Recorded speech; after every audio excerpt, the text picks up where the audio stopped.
एकदम दिनै गेलेयोबा गाबोन गेलेयोबा 100% आं देरहागोन बे आं बुंनाय नङा रायजो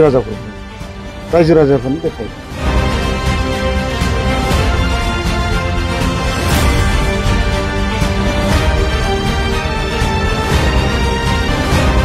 दिनै आं जइनिं लानाया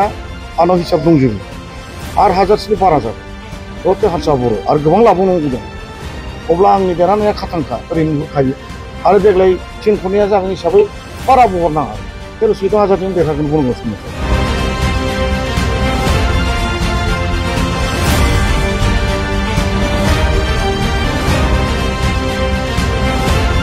itu गोबां केन्डिडेट थागोन बाव कंग्रेसबो थागोन नङा होमबा तृणमूलबो गेलेगोन अना बर'आबो गेलेनो हागौ नङा होमबा इउडिएफआबो गेलेनो हागौ अल्टारनेटिभ आरो गोदान मोनसे खेंखा बारायबावलायबाय अब्ला बिसोरबोथ' गेलेखागोन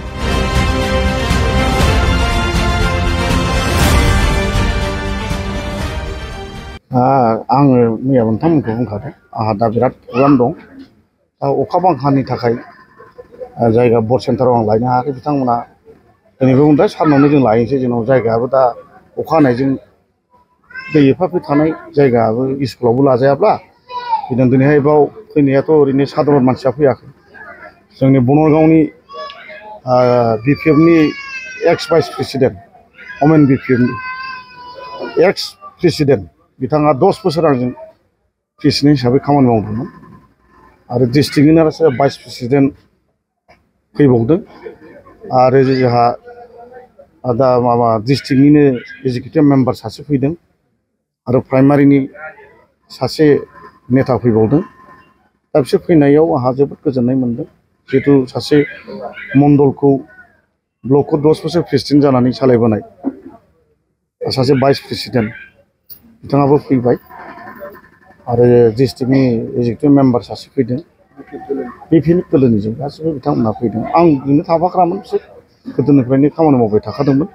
दा बिथांमोनहा दिनै फैनानै जइन जाफैबाय आरो दा माखासे जोंहा मुस्लिमफोर दं बिथांमोनहा गोदोनिफ्रायनो आंजों जरित थाखानाय आंजों थांलाय फैलाय दंखाजोबोमोन दा बे बिथांमोनहाबो दिनैहाय गावसोरनो फैनानै आंजों जइन जाफैबाय जिहेतु सारखौनो जोंनो नांफिनगौ सारानो देरहाथारनांगौ होननानै बिथांमोनहा दिनै फैदों दा आङो मानसिफ्रा बुंनो सानो बिजेपिखौ मुस्लिम मानसिया खिन्थु मानसि हिसाबै आंजों मुस्लिमा गोबां दं दिनैसिमबो आंजों बिराद कन्टेक्टआव थायो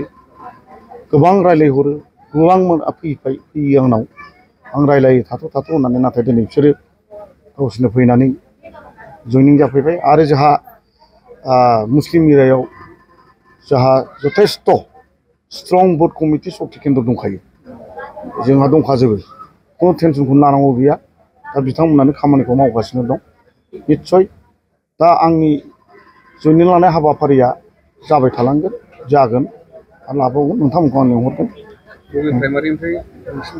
बिसोरो दिनै गासिबो माबानि जावलियापारा बे मामा होनोमोनलाय बनरगाव प्राइमारिनि ओमफ्राय माखासे जोंहा बै माबाया बारग' प्रेसिडेन्ट अमेन बिपिएफनि बिथाङा पाटगावनि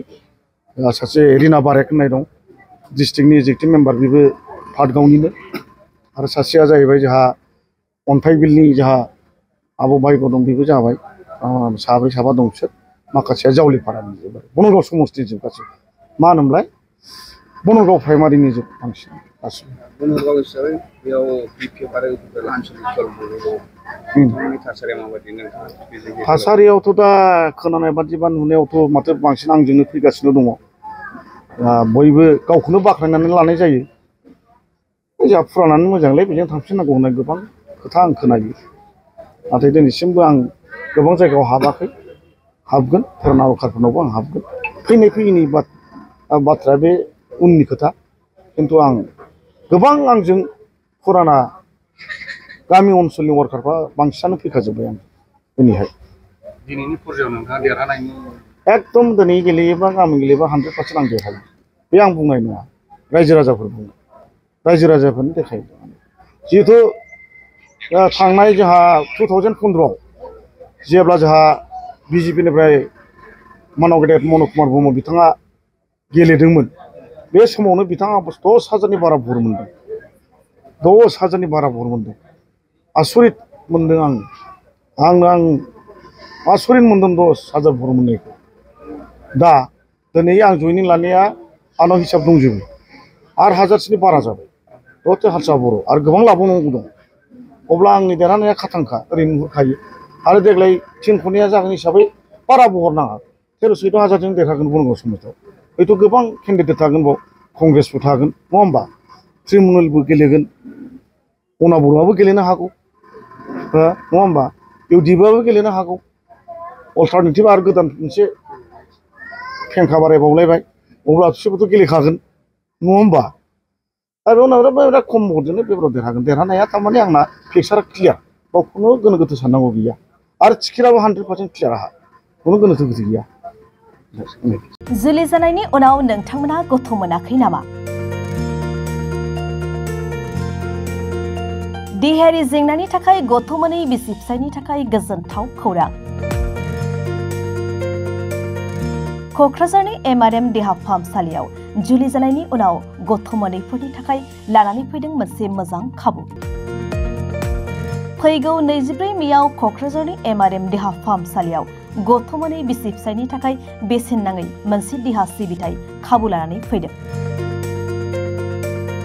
फैगौ 24 मे खालि क'क्राझारनि MRM देहा फाहामसालियाव गायनोलजिस्ट आरो IVF स्पेशियलिस्ट डक्टर कल्पना जेना नोंथांमोननि गथ' मोनै देहायारि जेंनाखौ नायनो थाखाय फैगोन बेनिखायनो जायफोर बिथांमोना जुलि जानायनि उनावबो देहायारि जेंनानि थाखाय गथ' मोननो हायाखै बिथांमोना 24 मे खालि क'क्राझार सहराव थानाय MRM देहा फाहामसालियाव बेसेन होनाङालासे नायफैजानो आरो देहा फाहामगिरिनि सुबुरुन लाफैनो हागोन एपइन्टमेन्टनि थाखाय 9773987407 मबाइल नम्बराव बुकिं खालामनो एबा जगाजग खालामनो हागोन